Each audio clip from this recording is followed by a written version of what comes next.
All right, here we are for our final round. Our opponent is on the play. I think we lost every die roll so far. We're going to go ahead and keep this. This is obviously a good hand. We get to play Hierarch turn 1, and then likely Lightning Bolt and Tarmogoyf in turn 2, depending on what our opponent's draw is. So we also it's possible that we want a Lightning Bolt in our first turn, but it's very unlikely given that we have the Noble Hierarch to play. So I am just going to play basic. This may change things. I may want to play Nicodle turn 1. I think I do actually want to play Nicodle turn 1 because I want to get my beatdowns on. And I think I just want to play, Forest Nicodle. That lets me play, get Stomping Ground, play Tarmogoyf next turn. Or not Stomping Ground, sorry, Arid Mesa. Sacred Foundry. Arid Mesa is the sack land.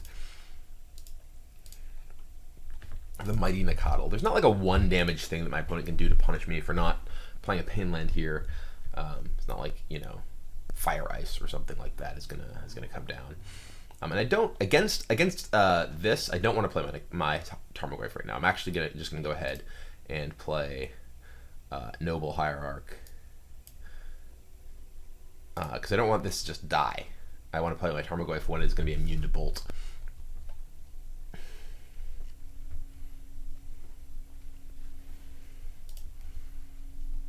So this Sacred Foundry tapped is a little weird because my opponent, may not have Bolt. Maybe broadcasting there's no Bolt there. Could be that my opponent is planning on pathing my Nicodle or something. Celestial Colonnade is more indicative of control. Like the first match that I played, where I played against the I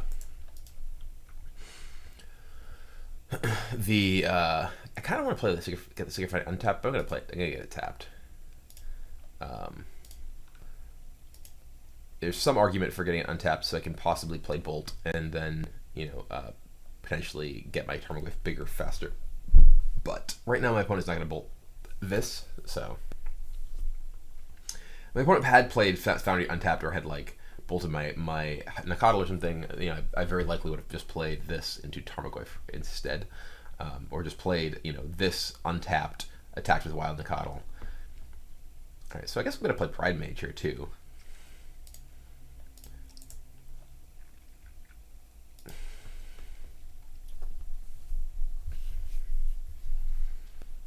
Spell Snare, okay. That's actually a little awkward. That is a little awkward because now I can't actually get I can't get a black source with this and also play Tarmogoyf. There's no green black land in the deck. And I do feel like I want to play Tarmogoyf here. So I think I may. I don't currently have a black spell.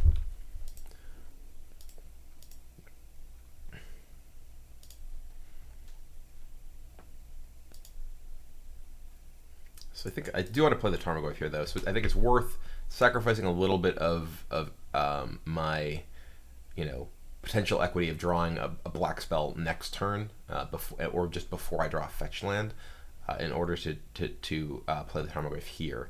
I don't want to let my opponent possibly untap and play Snapcaster Mage into that spell snare that he just played. And I do want to get a second red source to potentially cast Bolt and Helix in one turn, so I'm just going to get Stomping Ground here. If only I could get Blood Crypt. I'll be very happy. This could get remanded, which is fine.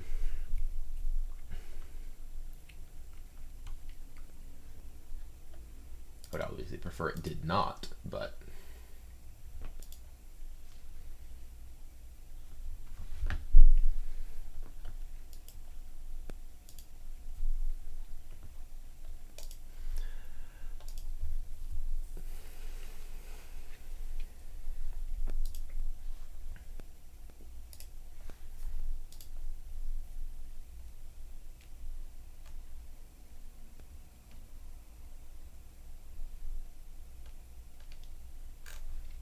Alright, so, and fetching it to tap land. Hopefully we don't get Supreme Verdicted here. That's basically the worst thing that could happen to us. And it looks like it's not happening to us. So we're just going to keep attacking. And hopefully making our opponent dead.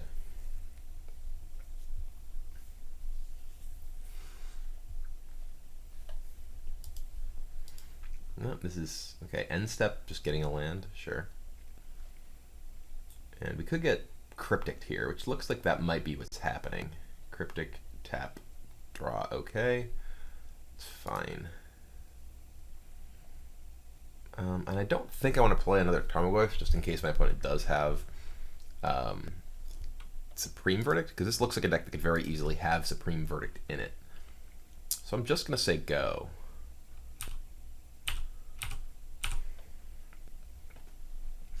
I have, 6 points of burn in my hand and a bunch of power in play. So my opponent can deal with like one guy. We're still getting, a lot of damage in. Red, white. Is this like a helix or something? Looks like it may be a helix. So Nakatl may be dying. It's possibly something I should have thought of too. Is the possibility for my opponent to have something like helix to make it so that my clock is worse. Yeah, there's a helix. Okay.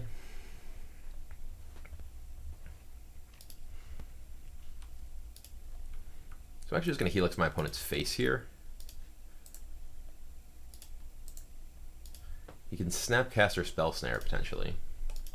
Maybe I should have just played Tarmogoyf for last turn. Look, what are the odds that my opponent's deck A actually includes Supreme Verdict and B has it as hand?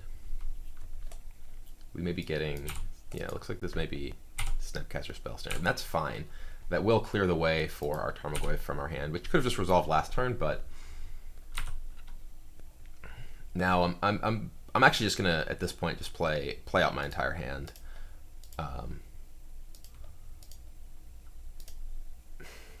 I don't want to like play into like a dig game or whatever.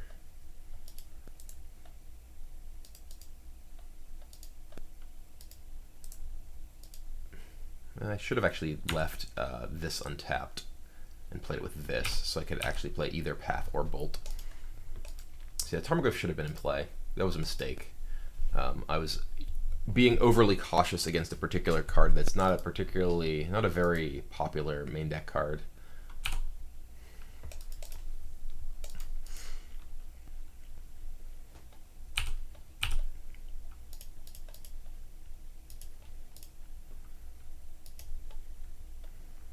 Here, maybe a lot more reasonable to hold back the Tarmogoyf. So even if my opponent has like Helix goes to 7, we still have lethal.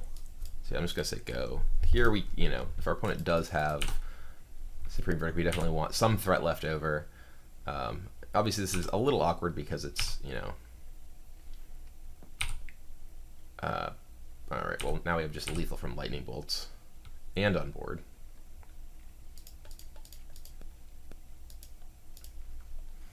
Our opponent is not crypticking, so I don't know, maybe he could route. All right, so sideboard-wise, this is a matchup where, as I said, the bolts and helixes are kind of mediocre. You don't really, and this is another matchup that I'd love to have some more options coming in from the sideboard. Like, right now I have an Ajani Vengeant, a couple of chokes. I mean, I could board in StarCityGames to take like Cryptic Command or something. I could board in Core Firewalker because it doesn't die to bolts. But all these are pretty, Grafdigger's Cage to stop Snapcaster. These are all super marginal options. But they're better, I think, than having just a bunch of bolts and paths in my deck, because if I do just draw those, I'm not really doing anything productive. So I actually am going to bring in StarCityGames, I think. I think StarCityGames, the informational advantage of StarCityGames is pretty relevant. And being able to StarCityGames, like, your opponent's Cryptics or something can be pretty high value, I think. But I definitely love to have a couple more cards to bring it here. Because your Lightning Bolts and Paths are both pretty weak. Path is a card that I want a couple of in my deck because it is good against Colonnade, but obviously I'd rather have something that could be either a threat or a way to answer Colonnade, like Fulminator Mage, for instance. Similarly, Lightning Bolt is pretty weak. It can finish your opponent off, but if you draw a hand with a lot of burn spells and very little else, and your opponent is able to deal with your cheap creatures, one for one, and you get to a point in the game where you just have a bunch of burn spells and your opponent's out of range, it's pretty weak. So I would love to have, some more reasonably powerful things to bring in this kind of matchup, much like the last one he played. So, and there's a lot of overlap there too. There's a lot of overlap between cards that are good against a mid-range deck and a control deck in this format. Like a lot of the Planeswalkers, like Chandra or Ajani, Caller of the Pride, not Caller of the Pride, Mentor of Heroes. Both of them are extremely powerful in matchups like that because they can provide a steady flow of card advantage that's difficult for your opponent to interact with. So anyway, we're going to go ahead and just submit this.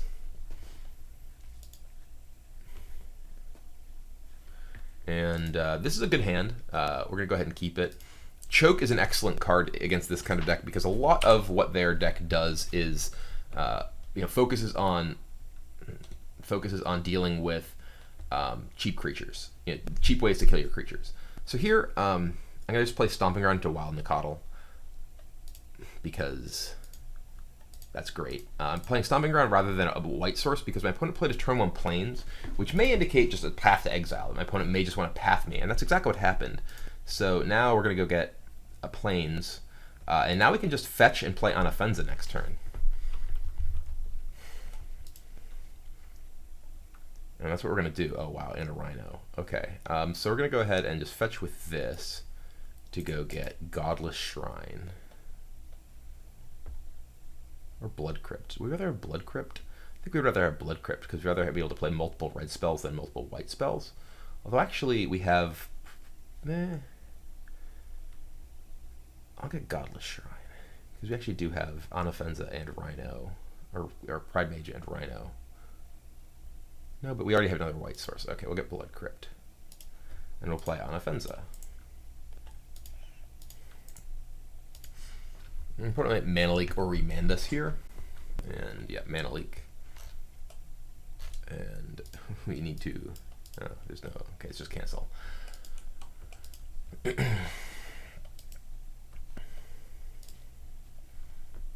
And I actually think I just want to cast Choke here. If my opponent doesn't have a second Mana Leak exactly, we pretty much lock most of the ability to interact out of the game. Like if we play a creature, and there we go. If we play a creature, we could just get potentially Snapcast or Path the next turn. But Choke here represents a huge threat to my opponent's ability to continue to participate in this game in any meaningful way. I'm just going to play Rhino because Rhino is great. It's a huge creature, very difficult for my opponent to efficiently deal with. Doesn't get spell snared. Okay, there's the Mana Leak. Alright, I guess we could have played a land and played a Pride Mage, but now our opponent is still really low on actual resources.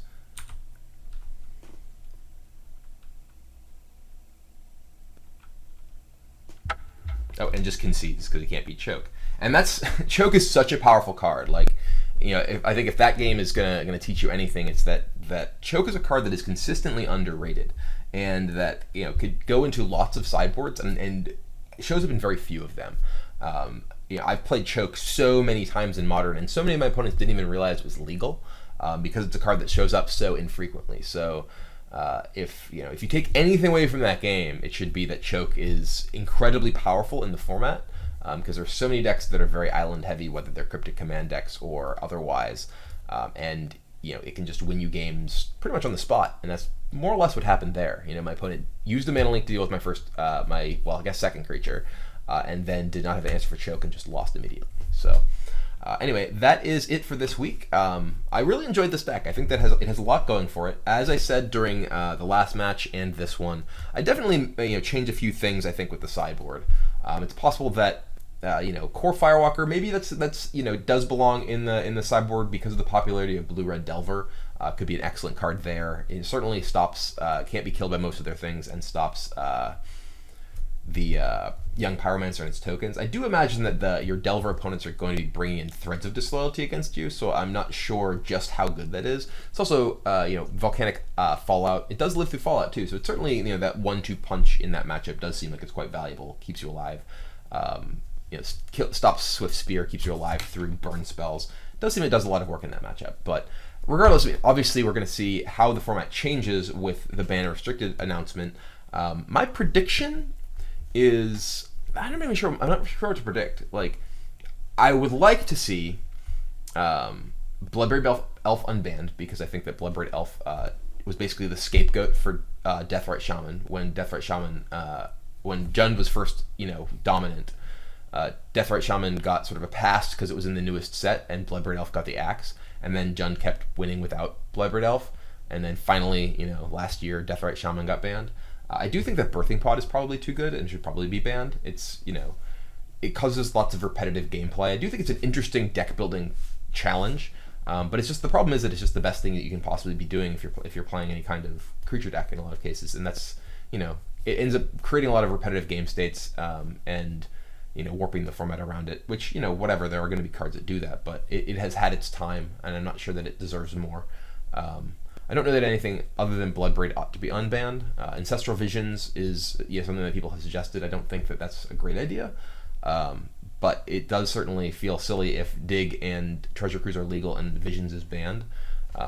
I do think that Dig and Cruise do feel like they probably are, pretty outrageously good. The top 8 of the recent Grand Prix did have a huge variety of decks, but one thing that they did have in common was they either played with Treasure Cruise or Chalice of the Void. I think this was one of the 2 decks in the top 8 of the tournament that didn't have one of the 2, and you also sort of extended down to the top 16.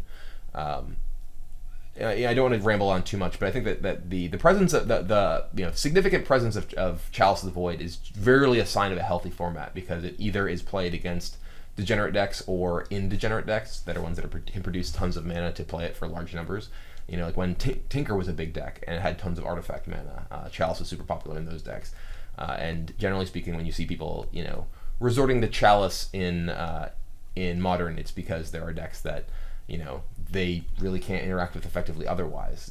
Like decks like Storm or these various Treasure Cruise decks. So I can see, I certainly don't think that Modern should never have cards that shift the balance of power and that change it and that cause significant upheaval in terms of which are the good decks. But I do think that the power level of Dig and Cruise is pretty outrageous considering the cards that are on the banned list. But anyway, that's it for this week. So hopefully this is still a pretty relevant video once it comes out, and regardless of what changes with the banned list, I do think a deck like this has a lot of potential. There's a lot of powerful cards. I do think that Rhino is extremely powerful element of decks like this, and adds a lot to the sort of zoo shell. So I would expect to see more 4-color and potentially 5-color zoo decks moving forward using Rhino, because it provides you with a big body and a lot of things that the deck wants. It keeps you alive against other aggressive decks, kills opponents, and